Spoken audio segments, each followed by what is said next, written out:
Hi guys, welcome back to my channel. It's Jayla and I'm back with another video.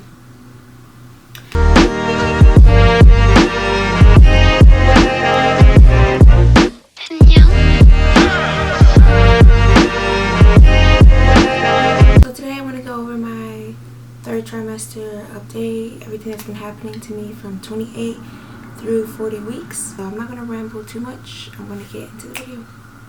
If I look down, it's because I'm looking at my notes that I wrote over time for the third trimester. Third trimester started at 28 weeks. So at 28 weeks is when I started experiencing a lot of the pregnancy symptoms. Not anything too intense, but for the most part, I started feeling symptoms. At 28 weeks, I started experiencing this thing called sciatica or saccata nerve. It's like a tingling, sharp pain down my hip, my butt, and the back of my leg. And it was hard to walk, and I was limping at work, and I was just limping around the house. I remember crawling up the stairs, but it wasn't like that intense, but like it really was painful. I was like, what the heck? So I started trying to drink more water, and that didn't help. I asked my doctor about it, and she's like, oh, because of the way I was maybe laying or something like that, or whatever the case may be. I googled it, and a lot of other pregnant moms were having, the same problem. So I was like, okay, I need to do something about this. So I started doing like these sciatica nerve exercises for like a week every night before bed, and eventually like it went away. It actually did really help with that situation, and I'm so thankful for that because I could not walk. Like my left leg was in so much pain. 29 weeks came around the next week. I was like, okay, sciatica's gone. This is going to be a smooth sailing pregnancy for the rest of the pregnancy. Girl, no. I woke up one night feeling awful. Like I was having contractions. They were manageable. They weren't, but like, I don't know if they were contractions, but they were like manageable, but they were painful. So I don't know what it was. I was like, oh my God, I'm going to have this baby right now. Everyone in my house was asleep. My entire family was sleeping. And I was just going through all this stuff like alone. Like I was texting everyone like, oh my God, what do I do? And it was like 4 a.m. literally. I got out of bed and I like limped to the bathroom, and I like sat in there. And then like, I remember like crouching over on the floor, and I started vomiting, but I hadn't drank any fluids before I went to sleep, so it was really hard for it to come up. And I didn't eat anything, so I like vomited just a little bit, and then I blew my nose and like blood came out, and I was just like, bro, I'm dying. Like this is the end. This is the end. But it wasn't. And then yeah, it was the first time like me having Braxton Hicks contractions. Like it was the first time them actually telling me that that's what that was, because I had called off that day because I had to go in at 7 a.m. So I called off at like 5 a.m. And then my mom was like, oh, you should go to the hospital, get it checked out, see what's going on. Because we were thinking like maybe it was preterm labor, or the baby could be premature or whatever. So we didn't know whatever the case may be. Go to the hospital later that day at like 10 a.m. And I go into the emergency room, and then they're like, oh, I tell them like, oh, I'm 28 weeks pregnant. So they're like, okay, well, this room, I gotta see into L&D. So they got a wheelchair, and they pushed me to the room, and I filled out some paperwork, and then I went to triage. And in triage, they monitor the baby's heartbeat and monitored my contractions. And then that's when they told me like, oh, it's Braxton Hicks contractions, just false labor, nothing serious. And I was just like, oh my God, like what was that? Like literally, like what just happened? Then while I was in the triage room in the bed, a nurse or a doctor came in, and then I don't know if they did a cervical exam or no, I don't think it was a cervical exam, a pap smear maybe. And they went inside of me with this like tool, or not tool, like this thing, and checked my cervix, and it was still closed, and my cervix link was 3.2. So yeah. And then I just rested after that day for 3 days, so I was off of work for 3 days. 30 weeks, it was pretty smooth sailing, nothing happened. 31 weeks happened, and I was told that I had like a vaginal bacteria. I don't know if this is TMI or whatever, but I'm just keeping it real with you guys. I had a vaginal bacteria and I got that cleared immediately. So 32 weeks happened, and that's when I started feeling a lot of pelvic pressure and down there, like right under my stomach, and I think like it would be tightening when I wake up. So I would go to sleep and then I would wake up and it would be like this extreme pelvic pressure. And I remember my doctor telling me to get a maternity belt to help lift my stomach up off of my pelvic area, but I never did. I just kind of like stuck it out because it was like whatever. And then 33 weeks happened, and I had an ultrasound that Monday, and then I was with my mom and the baby's father, and who you guys will meet sooner or later on my channel, so stay tuned for that video. Discovered that the baby was growing kind of small. He was exactly 3 pounds and 4 ounces at 33 weeks, and I guess he was supposed to be like 4 pounds, so he was like really like underweight. And I guess he was diagnosed with IUGR, which is inordinate growth restriction, which pretty much means that, well, he was diagnosed with IUGR, which is inordinate growth restriction. And she told me that he was in the 8th percentile, which means if there was 100 babies in the room, he would only be bigger than 8, pretty much. So he was pretty tiny. So I had to reschedule all my appointments, and they had to give me non-stress tests, which are these things which monitor the baby's heart for every appointment. So literally from 33 weeks, I was going to 2 appointments. I had an ultrasound and a non-stress test Mondays, and then Thursdays a doctor's visit and a non-stress test. They monitored his heart that day, and then they saw that something went wrong or something with the strip.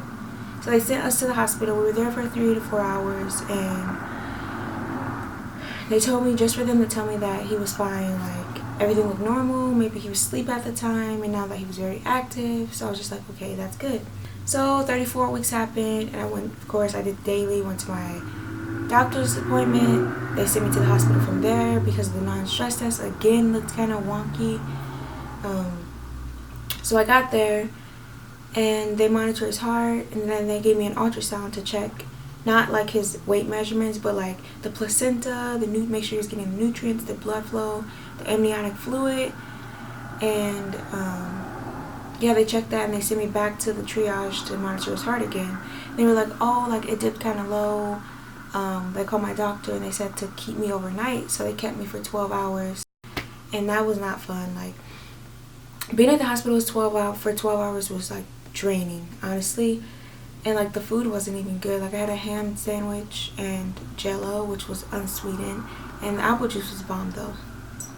And my mom was there for support. So 35 weeks happened, and my appetite grew tremendously. I was eating a lot more and drinking a lot more fluids to pre-register for the hospital.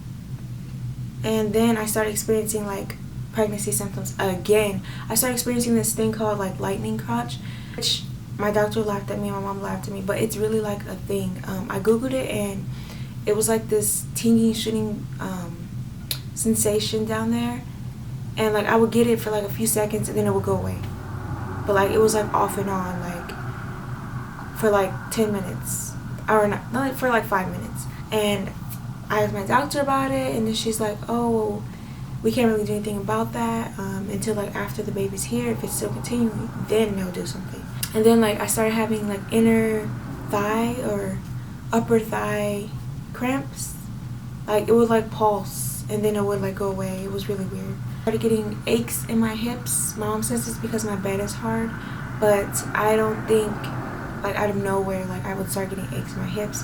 I think it's because things are stretching and growing, and yeah, so I was flipping like from my left side to my right side, back and forth, back and forth. I noticed my stomach looked a little lower, and I noticed the baby had dropped, so I was like, that's good.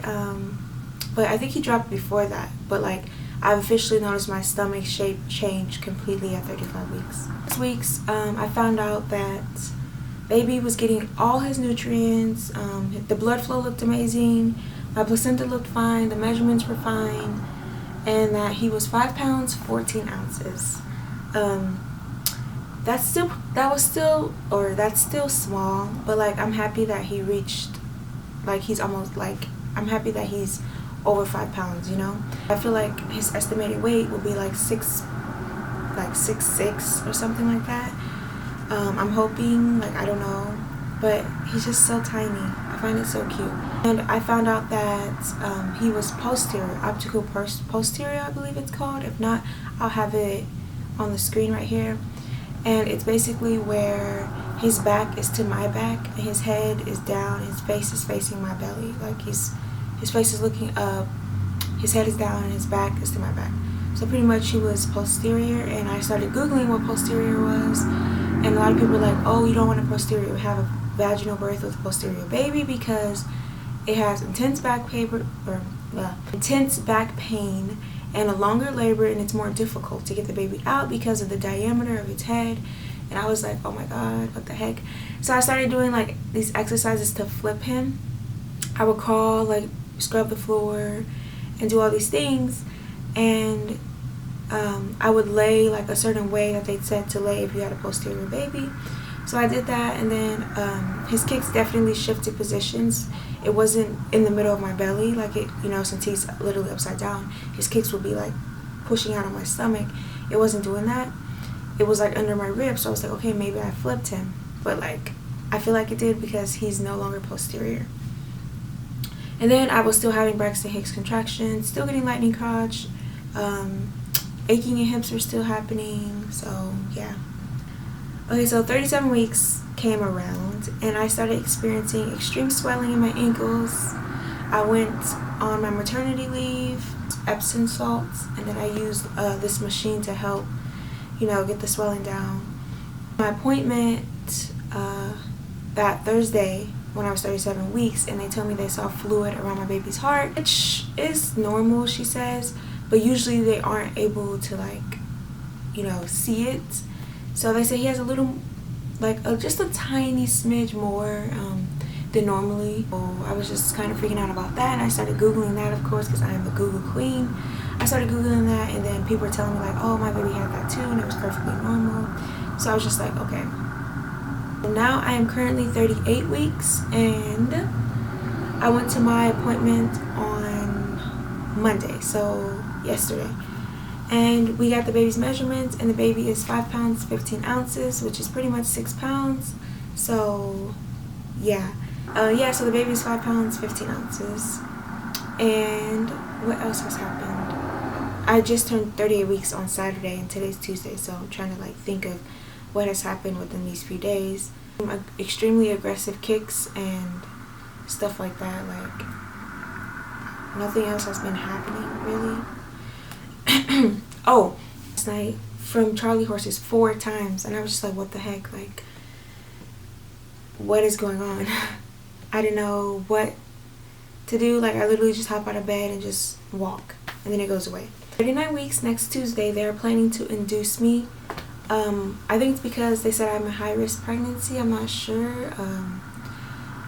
I have low amniotic fluid, so I think that's probably why they're inducing me at 39 weeks. I'll be meeting my baby literally in a week. Next Tuesday, I'll be meeting him. You guys will be seeing him too.